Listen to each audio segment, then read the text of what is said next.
Question number जो 9 है आपका, क्वेश्चन नंबर 1 के जैसे है। ये 12.2 का क्वेश्चन हम लोग कर रहे हैं। अभी 12.2 के 8वें क्वेश्चन की हमने बात करी है और व्यवरोध तक हमने बना दिया था, उसके संगत जो समीकरण बनते थे वो बना दिया था। 9वां क्वेश्चन आपका 1 के जैसे है, बिल्कुल उसको करने की कोशिश करिएगा। 10वां क्वेश्चन जो है वो कहता है कि दो प्रकार के उर्वरक हैं, एक F1 प्रकार का, दूसरा F2 प्रकार का, और एक किसान है इनको खरीदना चाहता है और पता चलता है कि F1 प्रकार के उर्वरक के 1 किलो की कीमत 6 रुपये है और F2 प्रकार के उर्वरक के 1 किलो की कीमत 5 रुपये है। तो कहता है कि बताओ वो किस तरीके से उर्वरक को खरीदे और मिलाए कि उसकी लागत न्यूनतम रहे। तो हमने लिखा कि माना F1 का x किलोग्राम और F2 का y किलोग्राम किसान खरीदे, तो फिर लागत उसकी क्या बन जाएगी, 6x + 5y बन जाएगी। 1 किलो का 6 रुपये तो x किलो का 6x, ऐसे 1 किलो का 5 रुपये है तो y किलो का 5y। इस लागत को मिनिमाइज करना चाहता है, न्यूनतम करना चाहता है, इसलिए इधर हमने लिख दिया मिनिमाइज जब। व्यवरोध क्या क्या है उसके पास, F1 वाले उर्वरक में 10% नाइट्रोजन है और 6% फास्फोरिक अम्ल है। F2 वाले उर्वरक में 5% नाइट्रोजन है और 10% फास्फोरिक अम्ल है। और इन उर्वरकों में प्रत्येक की डिमांड जो खेत को है वो 14 किलोग्राम है। 14 किलोग्राम नाइट्रोजन चाहिए और 14 किलोग्राम फास्फोरिक अम्ल चाहिए। तो ये तालिका हमने बना ली है क्वेश्चन के अकॉर्डिंग। अब इसका जो व्यवरोध बनेगा वो क्या बनेगा, देख लीजिए।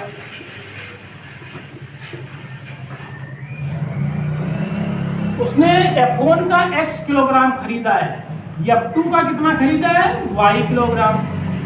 तो 1 किलोग्राम में 10% फास्फोरिक नाइट्रोजन रहता है, तो x का 10%, x गुणे 10 इतना किलोग्राम मिलेगा।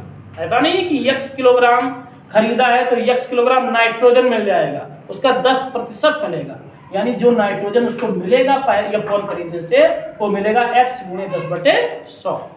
ऐसे जो फास्फोरिक अम्ल मिलेगा वो मिलेगा y गुणे 5/100।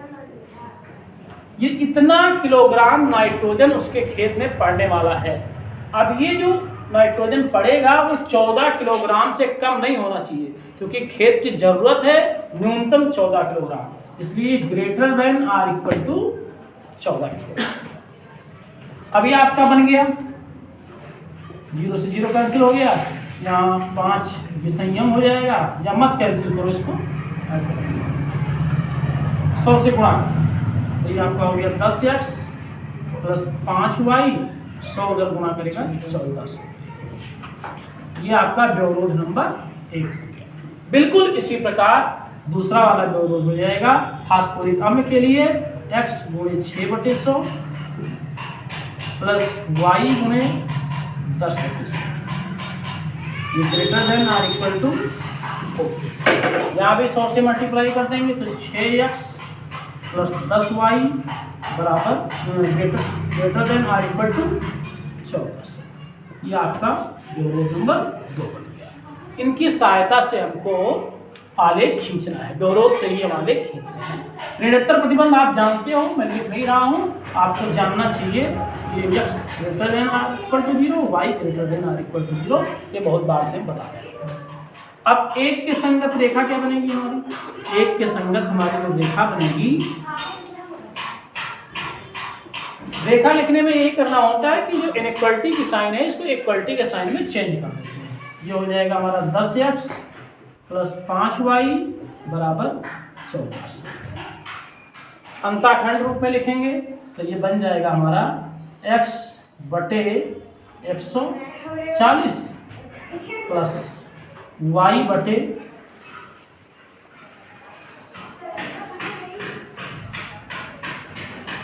5 दूनी 10, 4 14 5 8 40 बराबर। इसकी जो दो बिंदु हो जाएंगे वो एक बिंदु हो जाएगा हमारा 140,0 और दूसरा बिंदु हो जाएगा जो बी हो जाएगा हमारा पहले वाले असंख्या के लिए हो जाएगा 0,280। बिल्कुल ऐसे ही हम 2 के संगत लिखेंगे। 2 के संगत जो रेखा मिलेगी हमारी वो हो जाएगी 6x प्लस 10y बराबर 1400। 1400 से भाग करेंगे तो ये हो जाएगा हमारा 6x बटे 1400 प्लस y बटे 140। ये आपका हो जाएगा 6 दूनी 12, 2 14, 6 त्रिक 18, 2 20। पूरा कट नहीं पाएगा आपका, 2 से काट देते हैं 3 और ये हो गया आपका 700। यानी इसको हम लिख सकते हैं x बटे 700 बटे। तो इसके 2 बिंदु क्या हो गए? इसके 2 बिंदु हो गए, एक बिंदु C हो गया 700 बटे 3 कामा 0, दूसरा बिंदु D हो गया 0 कामा 140। अब इसी के लिए हमको आगे खींचना है। कर क्या रहे हैं? एक्स एक्सिस खींच दिया, वाई एक्सिस खींच दिया, जहां इन दोनों एक्सिस ने आपस में काटा वो हमारा ओरिजिन। बिंदु हमको किस फॉर्म में चाहिए? 140 चाहिए, 280 चाहिए, तो हम 70 70 का बना लेते हैं। ये हमारा 70 हो गया, ये हमारा 140 हो गया, ये हमारा हो गया 210 और ये हमारा हो गया 280। ऐसे यहाँ 70, 140, 210 और 200। जहाँ तक जरूरत होती है वहाँ तक पॉइंट हम ले लेते हैं। पहला जो पॉइंट है हमारा वो है 140 का, ये हमारा ए पॉइंट है 140 का। बी पॉइंट हमारा है 0 कामा 220, हमारा बी पॉइंट हो गया। ए से बी को हमने मिलाते हुए आगे बढ़ा दिया। अब ये हमारी रेखा है, लेकिन हमको जो छायांकित करना है वो असमिका छायांकित करना है। तो हम देखते हैं कि ओरिजिन इस असमिका को संतुष्ट करता है कि नहीं करता है। तो हम पाते हैं कि नहीं करेगा संतुष्ट। x की वैल्यू 0 करेंगे, y की वैल्यू 0 करेंगे, 0 हो जाएगा। 0 ना तो 1400 से बड़ा होता है ना 1400 के बराबर होता है। इसका मतलब ओरिजिन के साइड वाला क्षेत्र हल क्षेत्र नहीं होगा, उसके विपरीत साइड वाला हल क्षेत्र होगा। इसका मतलब इस साइड में हल क्षेत्र इधर की। दूसरा जो असमिका है हमारा, उसके लिए जो बिंदु है हमारे पास वो एक बिंदु है 700 बटे 3। 700 बटे 3 का मान होगा लगभग 200 पॉइंट कुछ बनेगा। इसके लिए 200, 3 दूनी 6, 1 7, 3 त्रिका 9, 1 10, 233। 233 हमारा 210 और 280 के बीच में लगभग आता है। यानी ये वाला पॉइंट जो सी है हमारा वो कहीं यहाँ है। मतलब 250 से कम रहेगा लेकिन 210 से बड़ा रहेगा। तो सी पॉइंट हमारा यहाँ है और डी पॉइंट हमारा क्या है? 0 कामा 140। तो हमारा ये हमारा डी हो गया। सी से डी को मिलाते हुए इसमें आगे बढ़ाते हैं। ये हमारी दूसरी असमिका। ये भी ओरिजिन को सेटिस्फाइड नहीं करेगा, ओरिजिन इसको भी सेटिस्फाइड नहीं करेगी, दूसरे वाले को भी।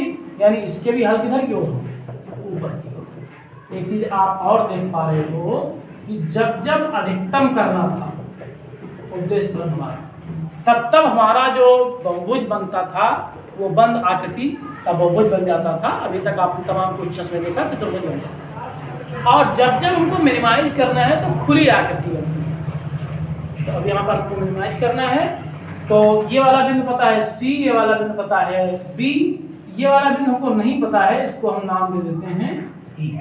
यानी हमारा जो सुसंगत हल क्षेत्र हो जाएगा, सुसंगत हल क्षेत्र वो हो गया सी ई बी। और जो कि बंद नहीं है तो आगे हम डाट डाट डाट कर देते हैं। अगर बंद होता था तो हम बहुभुज लिखते थे और सारे पॉइंट लिख देते थे। इसके कोणीय बिंदु क्या है? इसके कोणीय बिंदु हैं, एक तो हमारा C है, इसका कोऑर्डिनेट है 700 बटे 3 कामा 0। एक हमारा B है, उसका कोऑर्डिनेट है 0 कामा 280। और एक हमारा ई है जो कि 1 और 2 का कटान बिंदु है, पता नहीं है। ई के लिए हम 1 और 2 को सॉल्व करेंगे। ई का निर्देशांक के लिए हम सॉल्व करेंगे असंख्या 1 और असंख्या 2 के संगत रेखाओं, यानी 10x + 5y = 14। और दूसरा हमारा है 6x + 10y। तो बराबर करने के लिए हम करते क्या है कि इसमें 2 से गुणा कर देते हैं, तो 20x हो जाएगा + 10y हो जाएगा बराबर 28। जो हमारा 1 नंबर समीकरण था, 1 के संगत जो रेखा थी 10x + 5y = 1400, उसमें हमने 2 से गुणा करके लिख दिया ताकि ये वाला कोएफिशिएंट y का समान हो जाए। दूसरा वाला क्या लिखा है हमारा, ये 2 नंबर वाला, वो लिखा है 6x + 10y = 14। घटाने का काम करेंगे हम, माइनस माइनस माइनस, 10y से 10y कैंसिल हो गया, 20x में से 6x गया 14x, 2800 में से 1400 गया 1400, x का मान आ गया 100। x का ये मान उठा के समीकरण 1 या 2 में किसी में रखेंगे, का मान 1 में रखने, 1 में रखेंगे। 1 हमारा कहाँ है, ये हमारा 1 है, तो ये हमारा हो गया 10 × 100 1000। 1400 में से 1000 घटेगा, बचेगा 400। 400 को 5 भाग करेगा 800, यानी y का मान हमको क्या मिल जाएगा 800। इसलिए जो ई का कोऑर्डिनेट हुआ हमारा वो हो गया 100 का मान, सॉरी 800 नहीं 80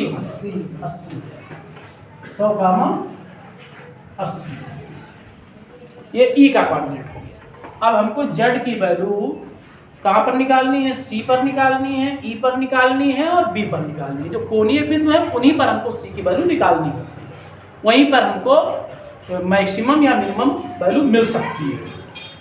इसलिए हम पहले निकाल रहे हैं जेड सी। जेड हमारे पास यहाँ है 6x यानी 6 × 700 प्लस 5y यानी 5 × g,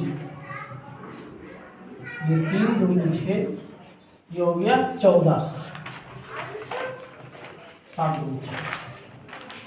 यानी अगर इस तरीके को किसान अपनाएगा तो उसके खेत के आवश्यकता की पूर्ति हो जाएगी, लेकिन 1400 रुपये खर्च करने पड़ेंगे। जेड ई की वैल्यू हम निकालते हैं, तो ये होता है हमारा 6 × 100, ये 6x + 5y यहाँ से उठाते हैं और x y का मान यहाँ से 100 + 5 × 80,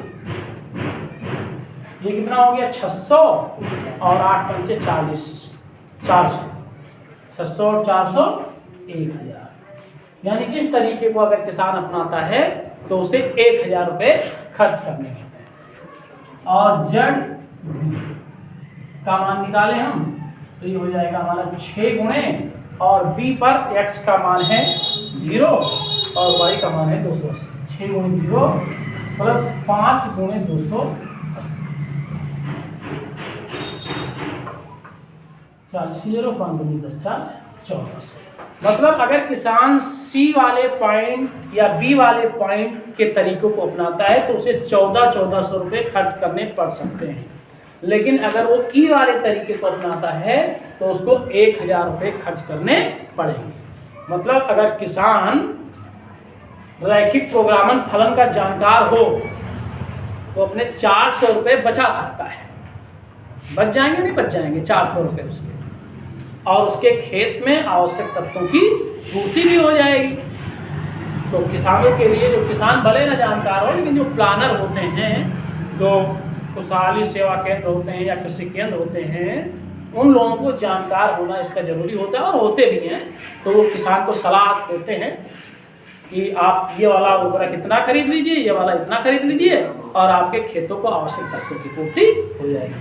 तो आपको यहाँ पे लिखना है, यहाँ जेड ई = 1000 कब है, जब x का मान है 100 और y का मान है 80।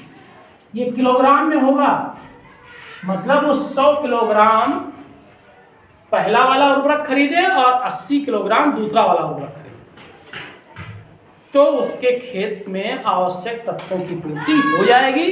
14 किलोग्राम नाइट्रोजन मिल जाएगा उसके खेत को और 14 किलोग्राम फास्फोरिक अम्ल मिल जाएगा।